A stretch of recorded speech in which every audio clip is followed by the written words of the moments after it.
Opening night in the NBA and developing story here. LeBron James will play for the Cavs. They get set to host the Celtics. That, according to Tyronn Lue, the head coach, saying he's playing. LeBron nursing a sprained ankle, but the four-time MVP likely not passing up an opportunity to face Kyrie Irving and the Celtics. The C's only trip to Cleveland this entire regular season. For more, let's bring in our Stephen A. Smith live from Cleveland. And Stephen A., given all the baggage from this summer with Kyrie requesting a trade and everything else, how much does this game really matter in your eyes to these two teams?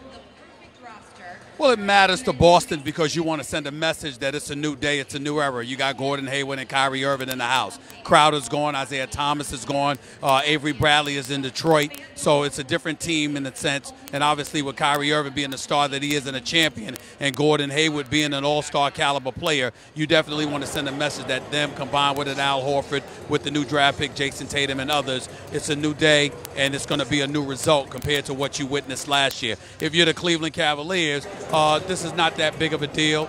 You know, LeBron James has been to 7 consecutive NBA Finals. The only way in which it resonates is the fact that Kyrie Irving departed from Cleveland, at least in part, because he didn't want to be LeBron James' teammate any longer. And when you're known as the leader, not just a three-time champion, a 4-time league MVP, the greatest player in the world, but when you're the self-proclaimed leader and nobody is in position to argue with you, and a star the caliber of Kyrie Irving doesn't want to play with you any longer, we don't just get to look at Kyrie Irving, we have to look at LeBron James as well. And so when you know that's the backdrop, you don't want to be sitting on the sidelines or being at home or inside the locker room while this guy is in a new uniform out on the court ready to go up against you. You want to answer the bell as well. And I think that had something to do with LeBron James making sure that he was ready for tonight.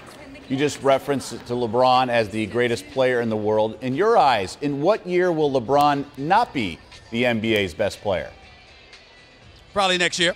At the very latest, as far as I'm concerned, Kevin Durant is tugging at his heels right now. Kevin Durant is a superstar extraordinaire. Everybody's talking about the triple-double that LeBron James averaged in the NBA Finals.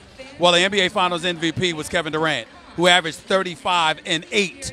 This is what he does. He's a scorer machine. He's the one individual, I believe, in the sport of basketball that has the chance of capturing and eclipsing Kareem Abdul-Jabbar as the all-time leading scorer in NBA history. He's 6'11" with a 7'6" wingspan, with a handle, can shoot threes, has a mid-range game, hits free throws, can play closer to the basket, and now he's added defensive, just some defensive prowess to his repertoire. He is a superstar extraordinaire on the highest level. You don't want to give him the edge over LeBron yet, but whereas they were miles apart before and then he got closer, now he's seriously close to the throne and LeBron James with that title. And let's also not forget Kawhi Leonard, because he plays defense and accepts the primary responsibility as a defender for the San Antonio Spurs night in and night out. LeBron picks his spots when he wants to step up and defend against the elite in this game, spots in the fourth quarter and what have you. Kawhi Leonard takes them from open and tap. He deserves credit for that. Yeah, multiple-time Defensive Player of the Year. Let's talk more about Durant and the Golden State Warriors.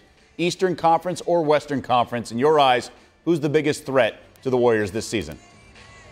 I would say the Oklahoma City Thunder. I think that listen, James Harden and Chris Paul are formidable. I don't know about the rest of their team. San Antonio is formidable because of Kawhi Leonard and Greg Popovich. But Oklahoma City added Paul George and Carmelo Anthony to a roster with Russell Westbrook, the reigning league MVP, who is the ultimate assassin. He is the most heartless competitor that I've witnessed in the modern day era. He is an assassin personified. He has no mercy. He is interested in doing nothing but annihilating and destroying the competition. And that's regular competitors, not somebody he might have an axe to grind like he does against Kevin Durant, who left him high and dry in Oklahoma City. So when you take that into consideration, consider this: Russell Westbrook, Paul George, probably the best defensive backcourt in basketball. Steven Adams, underrated Steven Adams, along with Roberson. That puts you with 4 defenders on the floor. And then you got a guy in Carmelo Anthony who's 6'8", 240, can shoot threes, can play with his back to the basket. I don't care about his age. This dude can average 25 in his sleep if he wanted to. They don't have much of a bench. We understand that. But that still doesn't negate the fact that they are the biggest threat to the Golden State Warriors, because the one thing they can do is put up points. and they're not scared of anybody, and they have nobody of those three that are scared of the big moment. They literally have three guys that will embrace that challenge. That's why they're the number one threat. All right, that's our Stephen A. Smith joining us on this opening night in the NBA live in Cleveland. Stephen A., thank you very much. Looking forward to your coverage throughout the night.